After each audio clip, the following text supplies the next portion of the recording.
തിരുവനന്തപുരം ജില്ല നല്ല ആവേശത്തോടെ തന്നെ വോട്ടിങ്ങിൽ പങ്കെടുത്തുകൊണ്ടിരിക്കുകയാണ്. പക്ഷേ ഒരു കനത്ത മഴ, ഇടിവെട്ടൊക്കെ ഇവിടെ തന്നെ കേൾക്കാൻ പറ്റുന്നുണ്ട്. അപ്പോൾ അത് ഈ അവസാനത്തെ അരമണിക്കൂറിൽ ഏതെങ്കിലും രീതിയിൽ ഒരു താഴോട്ട് പോകുമോ കാര്യങ്ങൾ?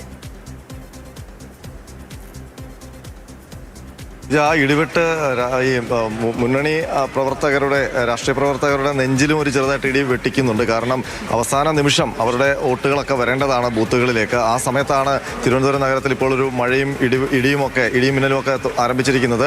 എന്നാലും ശക്തമായൊരു മഴ ആയിരുന്നില്ല. മഴ പെയ്തിരുന്നു, എന്നാൽ ഇപ്പോൾ അതൊന്ന് തോന്നിട്ടുണ്ട്. അത് ഒരു പക്ഷേ പ്രായമായ ആൾക്കാരൊക്കെ വൈകുന്നേരം വരാം എന്ന് വിചാരിച്ചിരിക്കുന്ന പ്രായമായ ആൾക്കാരുടെയൊക്കെ ഒരു വരവിനെ അത് ബാധിക്കാനുള്ള സാധ്യതയുണ്ട്. അത്തരമൊരു ആശങ്ക ഉയർന്നിട്ടുണ്ട്.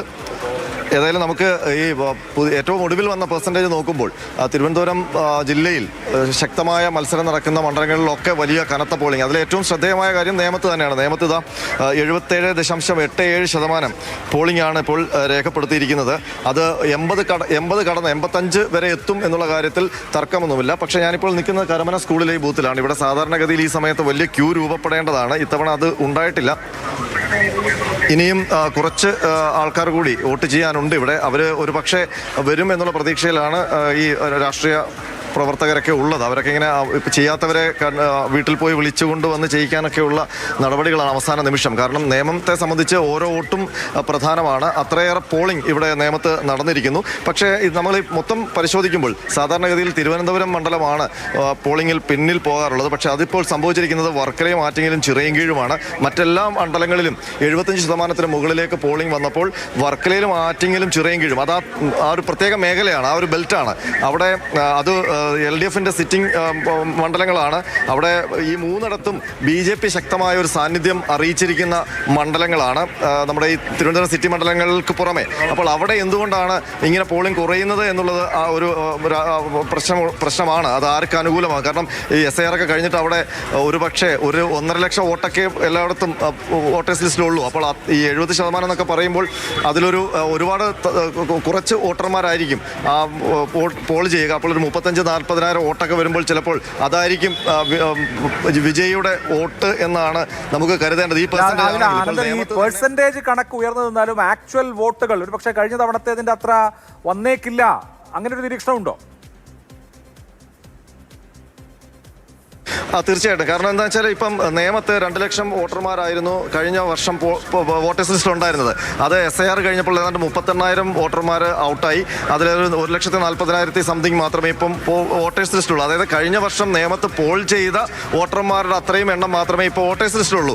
അപ്പോൾ അതിൽ തന്നെ ഇപ്പോൾ 77%, 77.5%, അത് 80%-ലേക്ക് പോകും. അപ്പോൾ ആ ആക്ച്വൽ വോട്ടേഴ്സ് ആണ് നേമത്ത് ഇപ്പോൾ ഇന്ന് വോട്ട് ചെയ്തിരിക്കുന്നത്. അപ്പോൾ ആ SIR നിന്ന് പോയിരിക്കുന്നത് ആക്ച്വൽ വോട്ടേഴ്സ് ഒഴിച്ചുള്ളവർ, ഇരട്ടിപ്പുകളും അതുപോലെ മരണപ്പെട്ടവരുടെയൊക്കെ പേരുകളാണ്. അപ്പോൾ ആക്ച്വൽ വോട്ടേഴ്സ് അതുപോലെ തന്നെ നിയമത്തെ പട്ടികയിൽ നിൽക്കുന്നു എന്ന് വേണം മനസ്സിലാക്കാൻ. പക്ഷേ വർക്കലയിലും ആറ്റിങ്ങലും ചിറയൻകീഴും എന്താണ് സംഭവിക്കുന്നത്? അവിടെ ആക്ച്വൽ വോട്ടേഴ്സ് ലിസ്റ്റിൽ വന്നിട്ടും അവർ ചെയ്യാതെ മാറി നിൽക്കുന്നുണ്ടോ എന്നുള്ളതാണ് സംശയം. ഏതായാലും നിയമത്തെ സംബന്ധിച്ച് അതുപോലെ തന്നെ തിരുവനന്തപുരത്ത് വട്ടിയൂർക്കാവ് 75% ആയിരിക്കുന്നു. കഴക്കൂട്ടത്ത് വലിയ പോരാട്ടം നടക്കുന്ന സ്ഥലമാണ്. അവിടെയും വോട്ടർമാർ മൊത്തത്തിലുള്ള വോട്ടിംഗ് ശതമാനം പരിശോധിച്ചാൽ 75, കേരളമാകെ 75% കടന്നിരിക്കുന്നു. 5.4 വരെയുള്ള കണക്ക്. ടോട്ടൽ പോളിംഗ് പെർസെന്റേജ് കഴിഞ്ഞ തവണത്തേക്കാൾ കഴിഞ്ഞ തവണ 73.1 ഇപ്പൊ ഇതിനോടകം തന്നെ മറികടന്നു. അപ്പോൾ ഇനിയും അവസാന മണിക്കൂറിലെ കണക്കുകൾ കൂടി വരുമ്പോൾ ഒരു പക്ഷേ നമ്മൾ പ്രതീക്ഷിക്കുന്നത് പോലെ ഒരു മികച്ച പോളിംഗ് ശതമാനത്തിലേക്ക് 80% അടുക്കുന്ന 1987 എന്ന ആ ചരിത്രപരമായ അടുത്ത കാലയളവിലെ ഏറ്റവും മികച്ച പോളിംഗിലേക്ക് തന്നെ ഇത്തവണയും എത്തും എന്നതാണ് ഇപ്പോൾ നമുക്ക് അനുമാനിക്കാൻ കഴിയുന്ന കാര്യം. പക്ഷേ ടോട്ടൽ വോട്ടുകളുടെ കാര്യത്തിൽ അതൊരു പക്ഷേ കഴിഞ്ഞ തവണത്തേതിനോട് അടുത്തോ അല്ലെങ്കിൽ അതിന് കുറച്ചുകൂടി കൂടുതലോ ഉണ്ടാവുള്ളൂ. വലിയ ഈ ജമ്പ് കാണിക്കുന്നത്, പെർസെൻറ്റേജ് വൈസ് കാണിക്കുന്നത് വോട്ടർ പട്ടിക ശുദ്ധീകരിക്കപ്പെട്ടു എന്നുള്ളത് കൊണ്ടാണ്. SIR ഒരുപാട് ഇരട്ട വോട്ടുകളെയും അതുപോലെ തന്നെ പല സ്ഥലത്തുള്ള വോട്ടുകളെയും മരിച്ച ആളുകളെയും ഒക്കെ വോട്ടർ പട്ടികയിൽ നിന്ന് ഒഴിവാക്കിയിട്ടുണ്ട്. സാധാരണ രീതിയിൽ ഈ വോട്ടിംഗ് പെർസെൻറ്റേജ് കൂടുമ്പോൾ ചില മുന്നണികൾക്ക് അഡ്വാൻറ്റേജ് ആണ്, അവരുടേതാണ് ആ വോട്ടുകൾ എന്ന രീതിയിലൊക്കെ ഒരു അനുമാനത്തിലേക്ക് എത്താറുണ്ട്. അത് ഇത്തവണ അങ്ങനത്തെ പ്രഡിക്ഷൻസിലേക്കൊന്നും പോകാതിരിക്കുന്നതാവും ചിലപ്പോൾ നല്ലത്. തീർച്ചയായിട്ടും. ഇത് എന്താണ് സംഭവിക്കുന്നതെന്ന് ആർക്കും അറിയില്ല. ഇപ്പോൾ ഞാൻ ഈ അതിഥികളായി ഗസ്റ്റുകളെയൊക്കെ വിളിക്കുന്ന സമയത്ത് തന്നെ ഇങ്ങോട്ടാണ് എന്താണ് സംഭവിക്കുന്നത് നമ്മൾ അങ്ങോട്ടും ഇങ്ങോട്ടും ചോദിക്കുക എന്നല്ലാതെ പ്രത്യേകിച്ച് എന്താണ് സംഭവിക്കുന്നതെന്ന് ആർക്കും വലിയ ഐഡിയ ഒന്നുമില്ല. എല്ലാം ജനങ്ങളുടെ കയ്യിലാണ്. അവർ വോട്ടിട്ട് കഴിഞ്ഞു, അതിന് എണ്ണുമ്പോൾ മാത്രമേ സത്യത്തിൽ എന്താണ് സംഭവിച്ചത് എന്ന് മനസ്സിലാവും. നമുക്ക് അതുവരെ എന്തൊക്കെ ഗസ് വേണമെങ്കിലും നടത്താം. പക്ഷേ ഗസ്സിനപ്പുറത്ത് വോട്ട് അവിടെ ആ മെഷീനിൽ രേഖപ്പെടുത്തി കഴിഞ്ഞു. 75% ആളുകൾ, ആകെ വോട്ടർമാരുടെ 3/4 ആളുകളും വോട്ട് രേഖപ്പെടുത്തി കഴിഞ്ഞു.